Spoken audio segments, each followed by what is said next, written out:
सो हमें नेक्स्ट देखना है टाइप्स ऑफ पॉलिनोमियल की कितना टाइप्स ऑफ पॉलिनोमियल्स हमारे पास है। सो टाइप्स ऑफ पॉलिनोमियल्स को हम लोगों ने टू टाइप्स में फिर से डिवाइड किया है। मतलब पॉलिनोमियल टू टाइप्स का होता है, on the basis of number of terms, कि उस पॉलिनोमियल के कितना टर्म्स है, ठीक है। और दूसरा है on the basis of degree of the polynomial, मतलब उस पॉलिनोमियल का कितना डिग्री है। डिग्री का मतलब क्या था, हाईएस्ट पावर। तो यहाँ पे देखो on the basis of number of terms को फिर से हम लोगों ने डिवाइड किया।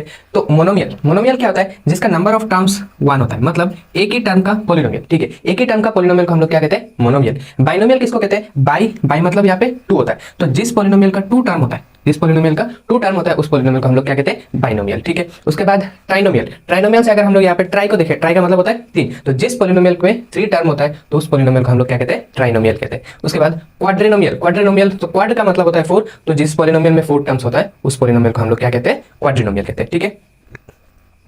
Next on the basis of degree, degree के बेसिस पे हम लोग भी क्वाड्रिलेटरल को डिवाइड करते हैं, ठीक है। Constant polynomial, first one is constant polynomial. इसका मतलब है जिस भी पॉलिनोमियल का डिग्री 0 होता है, जिस भी पॉलिनोमियल का डिग्री क्या होता है, 0 होता है, तो उस तरह के पॉलिनोमियल को हम लोग क्या कहते हैं, कांस्टेंट पॉलिनोमियल कहते हैं। लीनियर पॉलिनोमियल, जिस भी क्वाड्रिलेटरल का डिग्री कितना होता है, 1 होता है, तो उस पॉलिनोमियल को हम लोग क्या कहते हैं, लीनियर पॉलिनोमियल। आप लोग क्या करेंगे, इसका डेफिनेशन यहाँ पे जितना भी मैंने बाइनोमियल, मोनोमियल, ट्राइनोमियल ये सब मैं लिखा रहा हूँ, इसका डेफिनेशन अपने कॉपी में लिखेंगे। कैसे लिखेंगे, जैसे लीनियर पॉलिनोमियल, तो आप लोग लिखेंगे linear polynomial is a polynomial whose degree is 1। Constant polynomial, constant polynomial is a polynomial whose degree is 0। यहाँ पे देखो ट्राइनोमियल का अगर डेफिनेशन लिखना है, तो trinomial is a polynomial which has 3 terms. ऐसे आप लोग क्या करेंगे, अपने कॉपी में डेफिनेशन लिख के रखेंगे, क्योंकि बाद में इसका काम आएगा। क्वाड्रेटिक पॉलिनोमियल, तो क्वाड्रेटिक पॉलिनोमियल में क्या होता है, डिग्री कितना होता है, 2 होता है। एंड क्यूबिक पॉलिनोमियल में डिग्री कितना होता है, 3 होता है।